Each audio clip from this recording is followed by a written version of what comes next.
Hi, everyone. Thank you for tuning in to Veteran Voices. I'm your host, Mary Kate Soliva. Thank you so much for joining us today as we have an incredible veteran who is waiting soon to be coming on. Going to start with a quick programming note first. This program is part of the Supply Chain Now family of programming. And I'm super excited to say that we are in partnership with Military Women's Collective. Shout out to my veteran sister, Marina Rabinek, who's a founder of Military Women's Collective. You can learn more about the incredible organization and the work that they're doing at militarywomenscollective.org. And of course, another partner of ours, a nonprofit very near and dear to my heart, is the Guam Human Rights Initiative. You can find more about the work that they're doing at guamhri.org. And shout out to all my veteran brothers and sisters out in the island of Guam. Huff a day. Also, today's show is also going to be tuning in with a Navy veteran. And I know that I've been interviewing a lot of incredible veterans as of late, but I was like, oh my goodness, so many of my veteran brothers coming on here, but I need to start bringing back some of my veteran sisters. So I'm really excited to introduce our guest today. She's a Navy veteran. I have to just tell y'all folks that she served in the Navy for 4 years, but she is also earned the title of Student Veteran of the Year with Student Veterans of America. She's on the board of directors for the Student Veterans of America. You can see her speaking or maybe even chilling with the vice president at the White House. And she also works at the Travis Manning Foundation as the Mid-Atlantic regional manager. I'm so excited to welcome Katherine Martinez. Thank you for joining me, Katherine.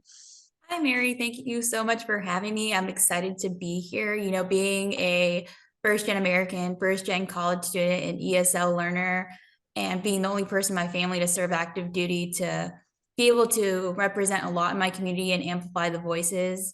I'm just honored to be a part of Veteran Voices here today. Oh, thank you so much. I know it's like for those who are tuning in Veteran Voices the first time, we're a podcast that likes to amplify the voices of veterans serving beyond the uniform. And Katherine, I think you're doing that. That's why I've been so excited to bring you on the show and just this opportunity to just learn more about you and how you got to where you are today. Because I think it's just incredible what you've accomplished in just a few years since you transitioned in 2019. But I wanted to kick the show off with some motivation and some, I don't know, I'm Army, you're Navy. I'm going to do it a little differently there, but some pump up some motivation. So you could share with our listeners a favorite motivational quote or lyric that you have. One of my favorite motivational quotes of all time is actually by John F. Kennedy. He said, "One person can make a difference and everyone should try." I love that. And that's an incredible call to action, right? And even though he said that decades ago, that still rings true today. And I think that you've just been an incredible, or I know for a fact you've been an incredible ambassador for student veterans all across the United States. And whether they're serving abroad and going to school, I just incredibly proud of you and the work that you've been doing. And you're still doing, you haven't stopped. And your listeners can find you on LinkedIn and see that you're wearing many hats right now. I wanted to take the listeners back and get to know Katherine Martinez as a little girl and learn a little bit about where you grew up. So I actually grew up from Southern California. The city is called La Habra, but it's within Orange County. My parents are Guatemalan, so being a first gen, I'm actually the middle child, but I grew up speaking Spanish. And for anyone who grew up in a household that speaks more than one language, I was pretty much a translator growing up. Not only am I trying to learn Spanish and English, but also translating little bits and pieces during parent-teacher conferences, or even as simple of a task of ordering pizza on the phone. But yeah, being the only girl in my family, my sister wouldn't be born until 2006. I was like in the boys club all the time, so I was being picked on and everything like that, but it gave me tough skin. And so growing up, I was super involved. I always loved helping out. Like even in high school, I was in NJROTC, which is the Navy Junior Reserve Officer Training Corps. And just being a part of a community has just meant so much to me, because sometimes I feel like when you have your specific intersections, you can get lost in trying to find your identity and who you want to be in this world. Oh, I think that's fantastic. And you mentioned about having thick skin and being tough, and I'm sure you were able to carry that with you when you joined the Navy. So is it something as far as being the middle child and that little the translation, did you in school, did you have any kind of inspiration as far as a pathway to the military? Was there a JRTC or somebody who you met that's military? So growing up, since I didn't really have somebody to look up to who served in the military, knowing my family had served active duty before. However, after 9/11 happened, I grew up every year in elementary school, middle school, high school afterwards. We would always have a special ceremony to honor the lives of those who perished in 9/11. And just learning more about United States history, it's like, well, what can I do? And what really like pushed me forward was NJROTC, having the opportunity to wear the uniform, have pride behind it because we would have uniform inspections, and getting the opportunity to go to air shows and attend special like presentations where you have high ranking officers pretty much giving you motivational speaking presentations, and it just struck me a certain kind of way. So by the time I hit my senior year in high school, I was just like, you know what, this is what I want to do. This is how I'm going to give back after growing up and seeing so many people make sacrifices for myself and those around me.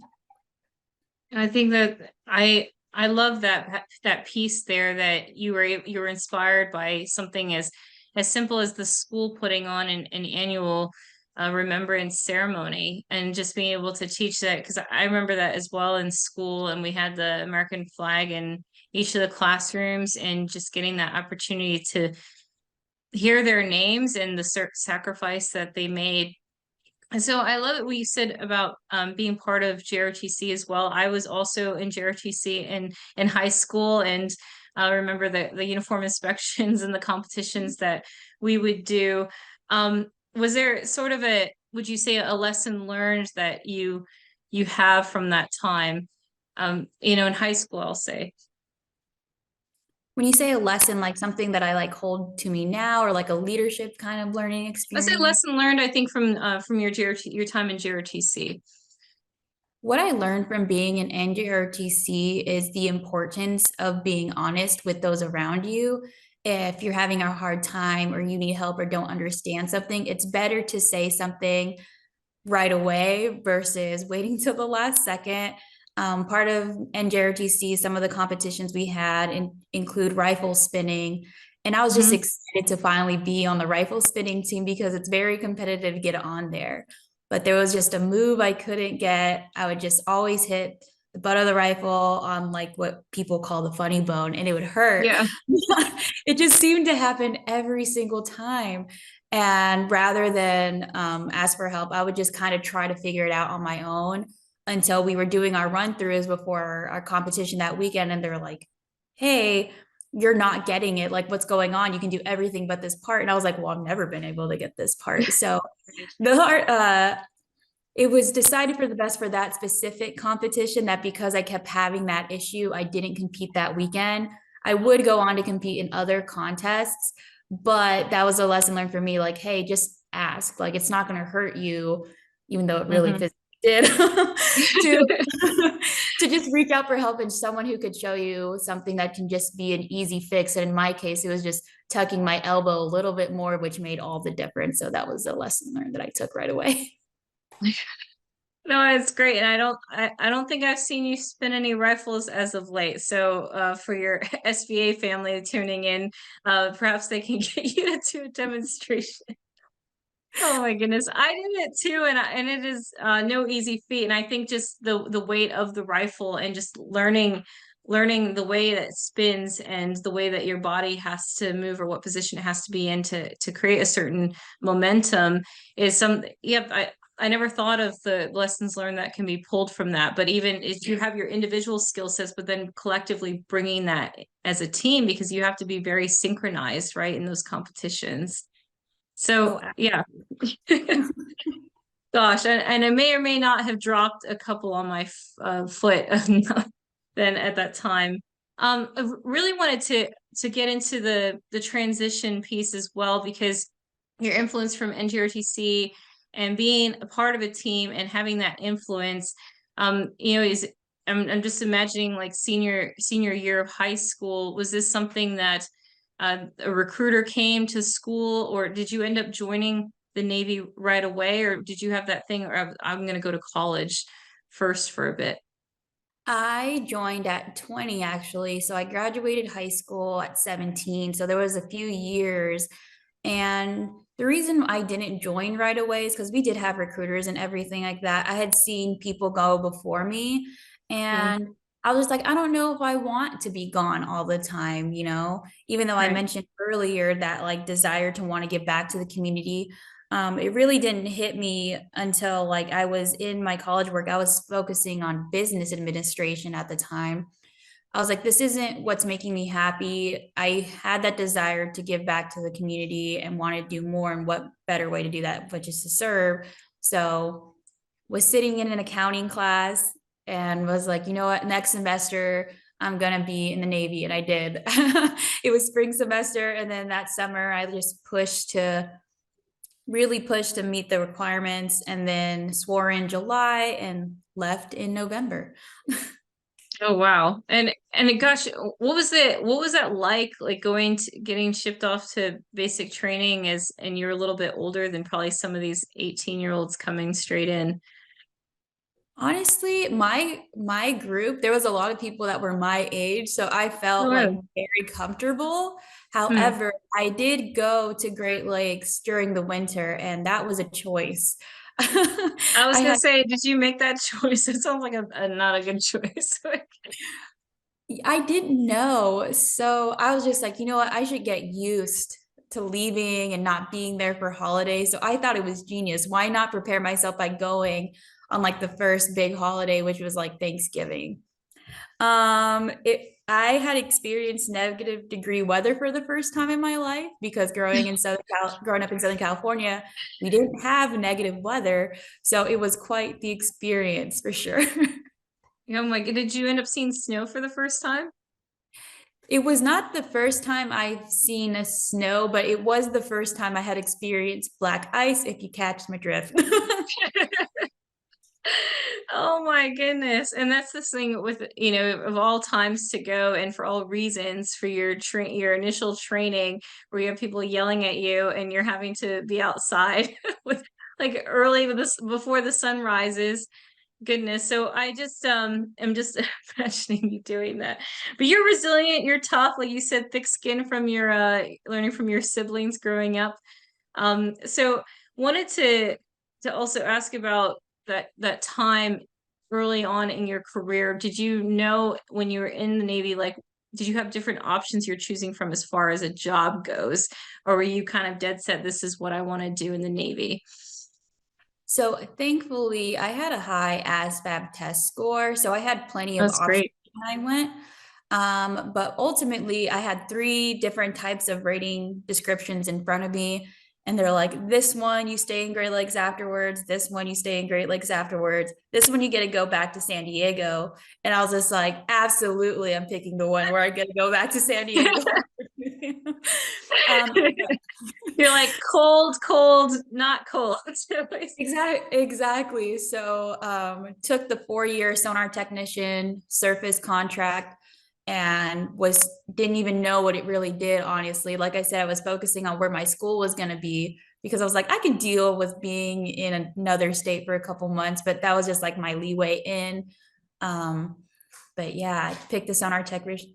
Plus, they have a cool rating badge. Sonar technician's surface rating badge is a pair of headphones with an arrow through it. So that was also something that appealed to me. I think you're the first one that said that the way, because thinking army, I'm like, I don't know if I've met anybody that went off the patch, but that's a that's a valid point. I guess with the Marines, like they have the really nice sharp uniform. So I know some people are like, yeah, it was the uniform for me, but yours is the rating patch. I love Headphones. that. Yeah, and the headphones with an arrow through it. I'm just thinking like Three Stooges or something where it's like one of those hats that looks like you got shot in the head with an arrow. And that's why that's a different picture for me. Oh, for Um, sure. but gosh, I was sonar technician. And how long's the school training for that? So there's differences. So if you're a 6-year sonar technician, you would actually stay in Great Lakes a little bit longer to get a little bit of background. But for sonar technician A school, I believe it was around 9 weeks for like initial coursework, and then a couple weeks more for ops, which is a more specific course, and then you get sent out to the fleet. Oh, it's like, so, well, I'm thinking it was a smart decision. I would have probably made the same going to San Diego, but I also know that San Diego is an extremely large base, comparatively to if you had stayed in Great Lakes. So was that kind of a shock for you going to San Diego in such a big location? So San Diego is big and there are a lot of naval bases there. However, Sonar Technician School is on a smaller base in Point Loma. And yeah, you can walk the radius very fast because I think the radius is like around like 2 miles, I think. It's That's very really small small. schoolhouse. That's really small.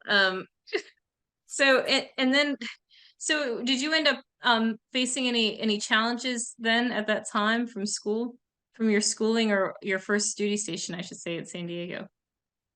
So in the schoolhouse, I had to learn how to, I've always been a learner that was fast. I could hold information well, but the pace we were going at and the numbers that we had to remember, because we would have to remember frequency hertz. So in Mhm. order to identify different submarines, torpedoes, biologics like whales, dolphins, surface, other surface ships, like even the supply ships, like we have to know what they Mhm. sound like too. So it's all these different types of things that could be underwater, and then learning how sound is impacted by being underwater is just a lot to retain because I've never had to learn something like that before, because I've always been like, here's a book, describe like the plot and what happened, like what was the Right. lesson in the book, or here's some math equations, like do this, or here take an analysis of this, but here it's, hey, we need you to remember these so you can recall it. So if it's in real time, you're not flipping the pages through a book, you're like, hey, I think it's this because of X, Y, and Z because of that memorization. No, I don't know why, but if you've seen Finding Nemo, it's like the thing I'm thinking of is, do you speak whale? And which is like Dory's just asking Nemo, like, do you speak, or is it the other way around? But you know what I mean? And just being able, like the sounds that she makes to be able to speak whale, I will spare everybody's ears and try and attempt that myself, but that's literally what I'm thinking. But it actually sounds pretty badass what you're doing, because it does, it just imagining to put your mind in the way that your learning style was in high school and the way that you have always learned, and now you're really challenging. I imagine the mental exhaustion of that is pretty taxing to try to, it's a whole new language that you're learning essentially. Oh yeah, absolutely. It pretty much was learning like another language, but I'm grateful that I'm an English second language learner, because when you're Mhm. learning another language, you find the tricks and nuances to make it easier for yourself. So I was able to find patterns and be like, okay, this is what this is called, and just find those patterns similar to when I was trying to learn how to speak English, was the same like phonetic patterns when you're trying to learn how to enunciate a word for the first time. So I would try to find patterns within these numbers and like make little categories to make it easier for myself.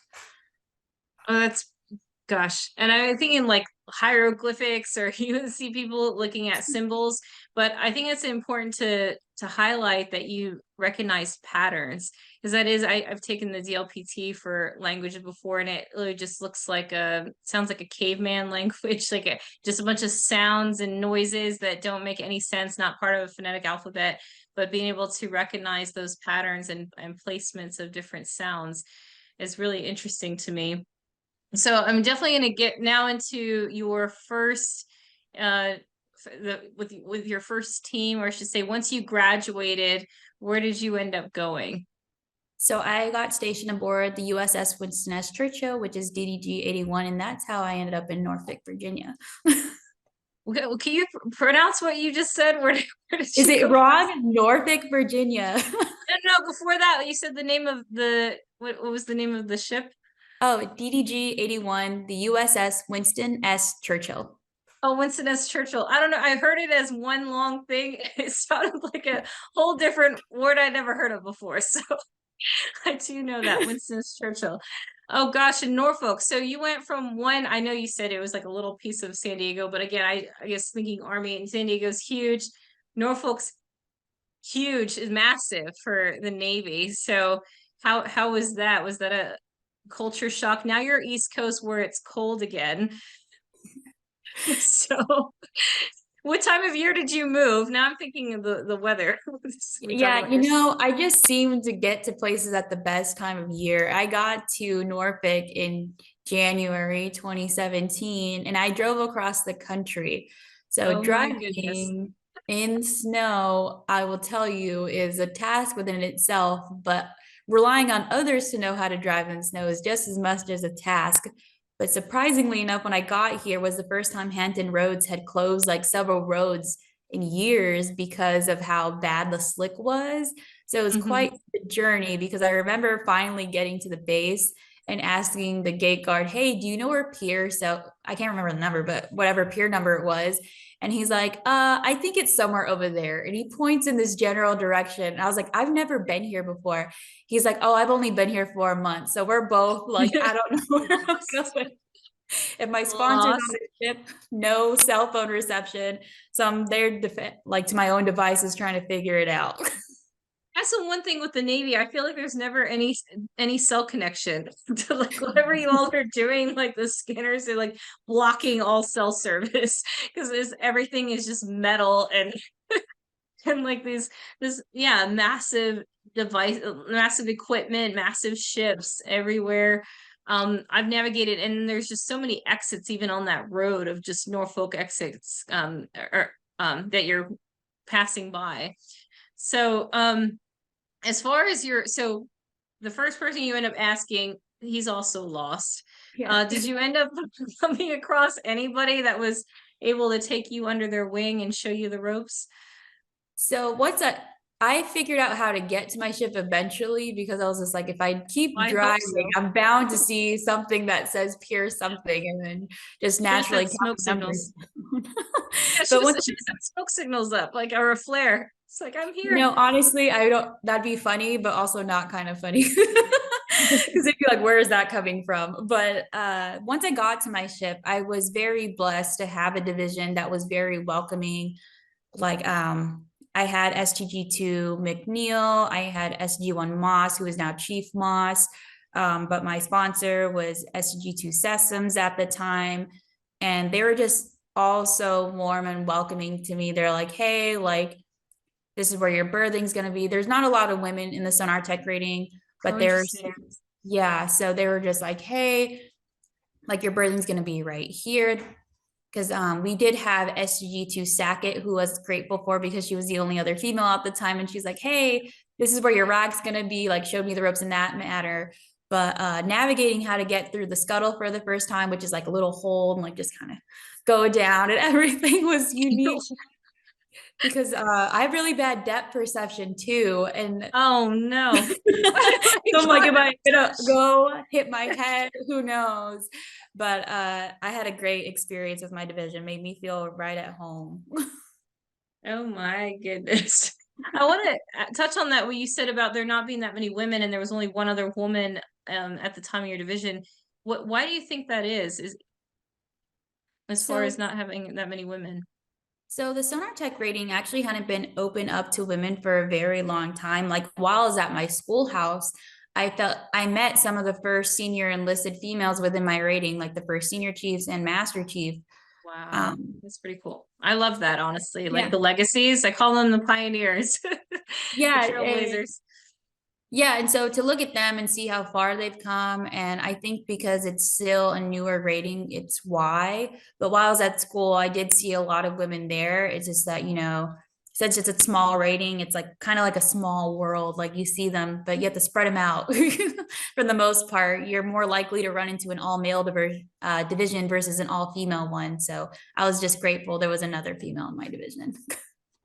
I think that that means something, and I've had that before too, show up to, we call them like our units on the Army side of the house and show up to the unit and there's like there's maybe one other woman that's got the same MOS, same job as me. But yeah, it's just really interesting. I like to do that as far as thinking why that is. But I also think it's a very cool time as a woman to serve, because those who we call the pioneers, the trailblazers, the first to do things are still around. You know, they're not something that we're just reading, people that we're just reading about in a history book. Like, these are women that are still around, and we can reach out to them and talk to them. And I think it's incredible, like you said, to learn from how far they've come.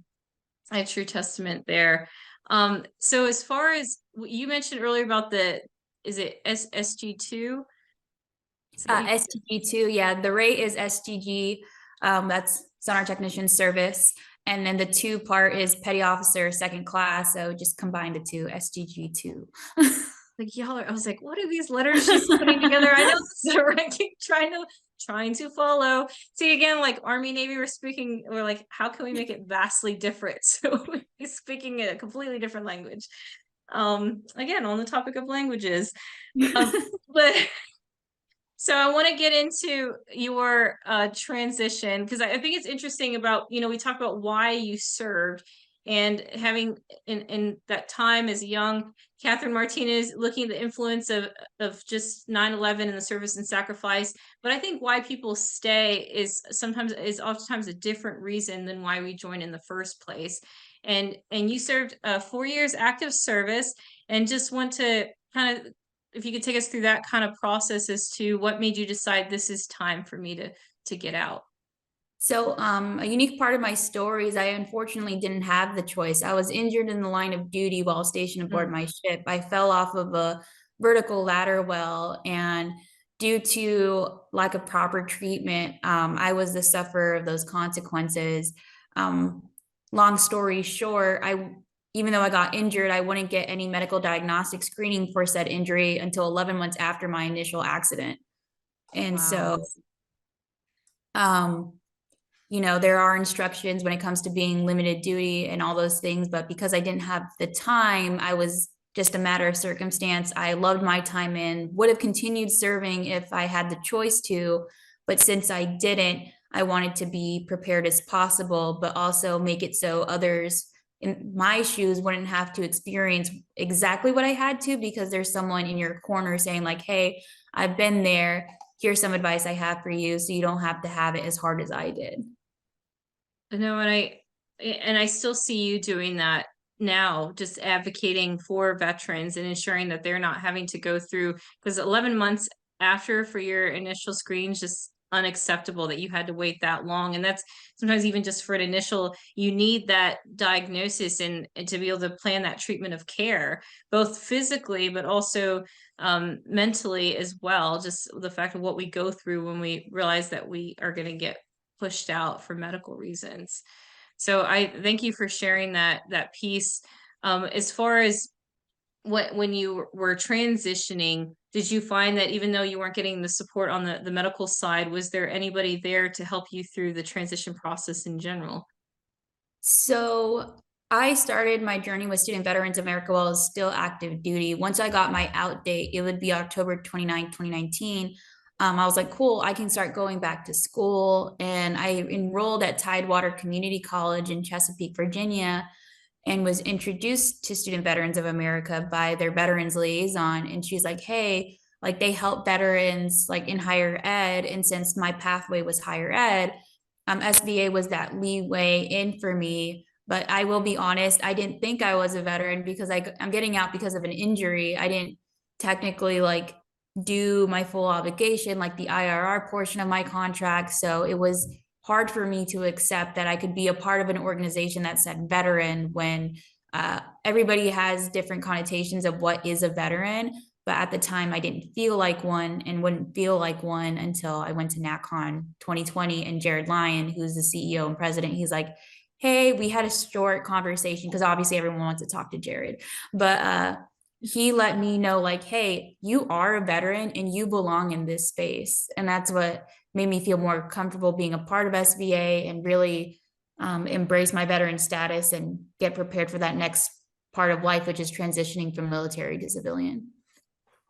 It's like You almost like making my eyes water because I've I've met Jared before, and those words that he said to you are so true. Like we're just so, I know I don't speak alone to just say how proud we are of you and that you are a veteran and you do belong in this space, and you've done so much and you've accomplished so much. And this the last few years, like you said, you transitioned in 2019 without any help. You wanted to continue serving, and it wasn't your fault why you were pushed out, and the treatment that you received was unacceptable. But I am so grateful that Student Veterans America took you under their wing and gave you that spark that is now a flaming fire that's not going to go out anytime soon. You're literally blazing another trail. And I can say that even my time in Student Veterans America, because I came off of active duty after you in 2021, and seeing your journey and seeing like I need to do more. Like I need to do more to rally up my RSVA at St. Leo University. My university was kind of dwindling down, and we were trying to reignite it. So having that inspiration to see like how far you've come has been incredible. But you're totally part of this fam, Katherine, and we're not going to let you go anywhere. It means So, a lot to hear you say that, honestly. Like I said, I didn't view myself being in this position back in 2019 because I was still navigating, where am I going to go? What's next from here? And it just means a lot to hear you say that, but can't say enough to others like, hey, like, don't be afraid to like reach out and say like, hey, do you have any advice? Can you help me with this? Do you know someone who's been something similar of what I have? mm. And being able to make those bridges and connections to just bring each other up just makes all the difference, honestly. Yeah, and I can understand why you would have felt that way to not identify, but the reality is that we were still at a time of war when you raised your right hand. Our country was still at a time of war, and you chose to serve, uh, regardless of knowing that, and regardless of knowing like where you could have been sent off or what could have happened. And and that alone to me, it's just one of us, I think you're just chanting one of us. But I think with as far as your transition piece goes, um, I've heard it so many times from other veterans, and I wonder if you feel this way too, that we're in a constant state of transition. Do you feel that way, that you're still transitioning? I absolutely do. So, when I went on terminal leave, I started work as a government contractor, did that for 2 years, and then was a federal employee under the Department of the Navy for a year. And then now I'm working in the nonprofit sector, which is totally different from the previous thing. So I feel Mhm. like it's constant transition in terms of career, but also of education and where you're going next. I agree with that sentiment full heartedly. Yeah, I think that we're very hard on ourselves, right? As veterans or even student veterans, we're hard on ourselves, think we should have been doing more by this point in our life, or we should be doing more. And so I think it's like every veteran is like wearing multiple hats. And we talked earlier about your business cards, how you said you haven't had the business cards made because you're like, what title do I put on my business card? Because you have so many titles right now. But I mean, those are fantastic titles. And the fact that you work with the Travis Manning Foundation, it just goes to show that even though you didn't identify as a veteran then, like look how much you are doing to give back to veterans in your full-time job, in your role of board of directors at SVA. And I'd love for you to touch on how you went about earning the title of Student Veteran of the Year. Because for those that don't know, there are thousands of student veterans nationwide, and Katherine here is wearing the crown. So Honestly, it was a lot of work, but I'll tell you that the premise behind it is I do what I do because I love what I do. mhm. It My stemming from winning the 2021 Student Veteran of the Year goes back to 2020 a little bit because I was at a hard part in my life. I decided to end an 11-year relationship. And being in a relationship that long, from the ages of 14 to 25, that person was a part of my identity. So I was like, who is Katherine? Who is she going to be? What direction is she headed in now? Because all my future plans involve this person.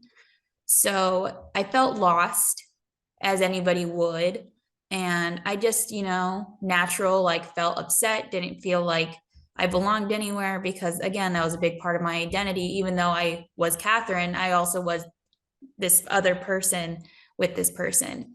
And so Dr. Abby Kinch from SVA, she sent a reminder email like saying like, hey, we're still accepting applications for the Leadership Institute. And normally I wouldn't respond to mass emails, but I was just like, Abby, I really appreciate you like thinking of me and like sending this out, but I don't think I deserve it. And I remember her calling and she's all like, you do deserve this. Like, what are you talking about? And it was a very like brief conversation, but her words stuck with me. So even though I felt pretty low, at the time I used Snapchat. So I felt very insecure with how I looked, also used a filtered video thing, made the video on what it meant to me to go to Leadership Institute, posted it on LinkedIn. Was I happy about how it looked? It didn't look professional, but I was like, no, but did I feel like I got my message across? Yes. So I just hoped for the best. And then I got notified that I was accepted for Leadership Institute, and this would be virtual. That would take place all throughout the month of November. And I got to be mentored by Kate Logan and Jonathan, and it just meant so much to me to learn from them because I told them my circumstance. I'm like, hey, this is what I'm going through right now. And they're all like, hey, like, you're okay. Like, we don't see you anything different. We see you as you. And a part of SVA's Leadership Institute is honing in on your brand and who you are. So the past couple of weeks, we're doing assignments. We're getting to know like who we want to become within our communities and what type of environment we want to foster. And then I did make it like pretty much my best friend now. His name is Cameron Zibikowski. He's now part of the program team of SBA, but back then we are just both chapter leaders.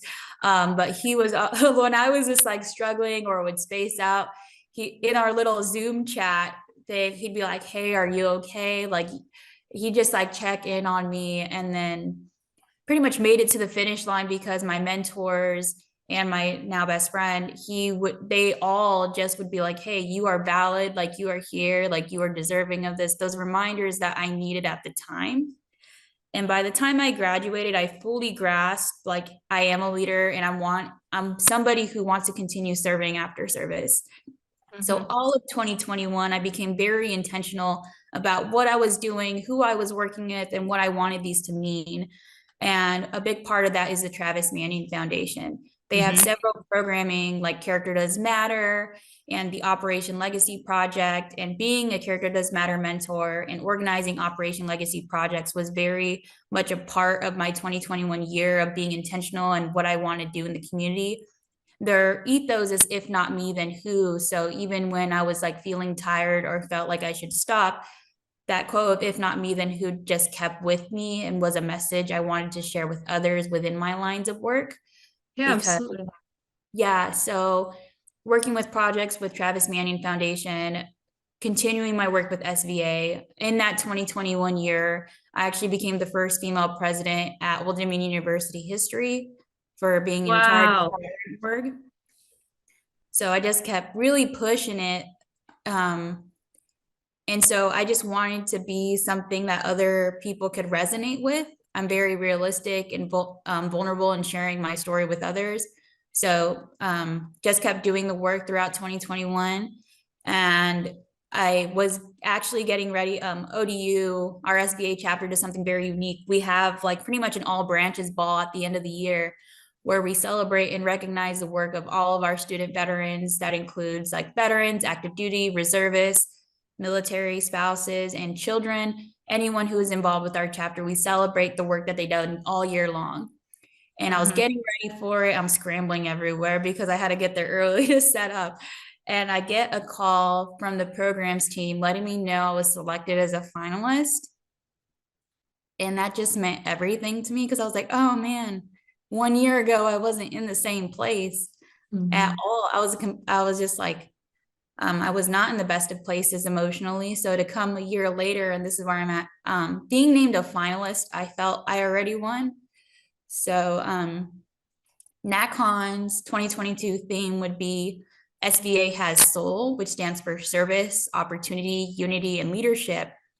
And because I think my story fits so well with the theme was why I won. I will truly never understand why, because I went into thinking I already won being named a finalist if I won overall. I didn't think I was going to win. I didn't even have a speech ready. I thought a very good friend of mine who was also a finalist was going to win. We still are very close. Fatima, if you watch this, hi. But Fatima Shigori is amazing. And I thought she was going to win. And she knows that I thought that highly of her. But that's not to say all the other finalists weren't deserving. To be named top 10 in the entire country is absolutely amazing. Like Tiana Pantovic, Alex Ortiz, Julie, like all these, Stephen Westby, all these people are amazing and do amazing work within the communities that they're a part of. And I'm so glad I have nothing to do with the decision making of Student Veteran of the Year, because it's so hard when you really look at what these veterans are doing. And that's just who these finalists are. Imagine looking at all the work that all these passionate student veterans are doing every single day to make a difference on campus in their communities. But I will never be truly able to say, like, this is the defined reason why I think I won. I just think it's a culmination of my story that made it possible for me. But I couldn't be more humbled and grateful to have been able to represent SVA and student veterans across the country. And then earlier this month, I got to pass on the torch to the 2022 winner. And it's just it's a beautiful and amazing feeling. Well, it's such an honor to have been in the audience, because I remember even like the Toy Story soldiers that they had brought out, and the little green toy soldiers from Andy's room, Toy Story, came up on the stage. But it was so great to see you to take that title, and you have continued to advocate for others and to continue sharing your story and being that vulnerable. Because even sharing the relationship challenges, that's the vulnerability and something that we wouldn't know, if you didn't give us a glimpse into that, into your personal life. But there's so much more that's going on behind the scenes a lot of times with any veteran or anybody who's serving or transitioning, that there's things going on at home life that absolutely impacts, because I think we're ingrained in us, right, that we're a soldier 24/7, we're a sailor 24/7, an airman or whatever it is, what branch who served, is that sense of service is like, we don't hang that up, it's like that's still innately in us somehow. But I was so proud of you when you got up there and you won, and you're a great public speaker. And I can just see that SVA Student Veterans America are going to amplify your voice for years to come in your story. You've overcome so much.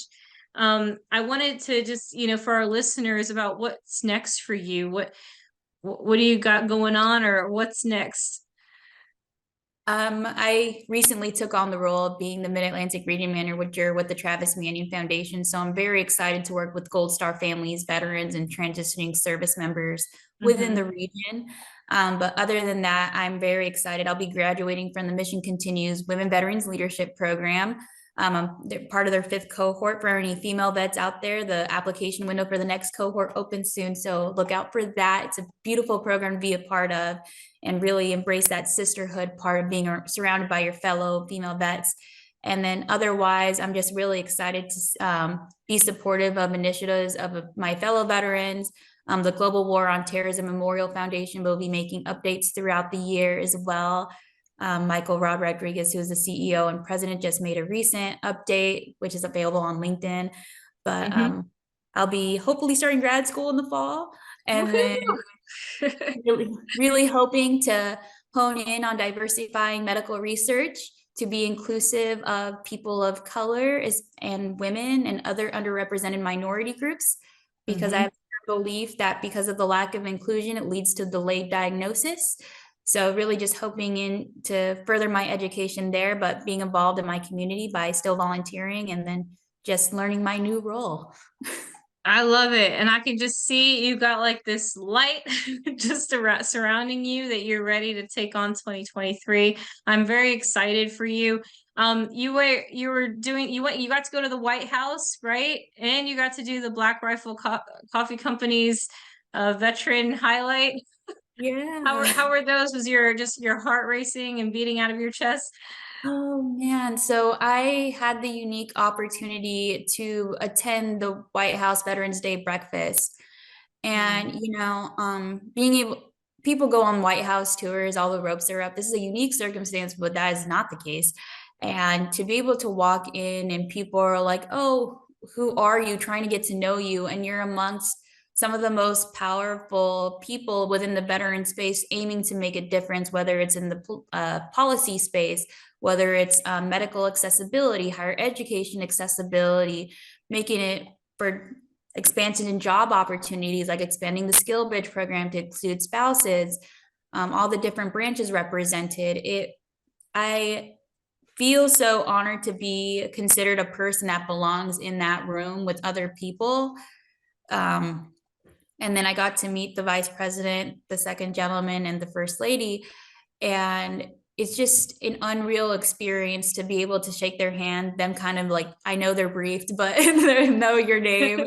But also have an opportunity of a brief exchange of like, hello, how are you? Like, what are you?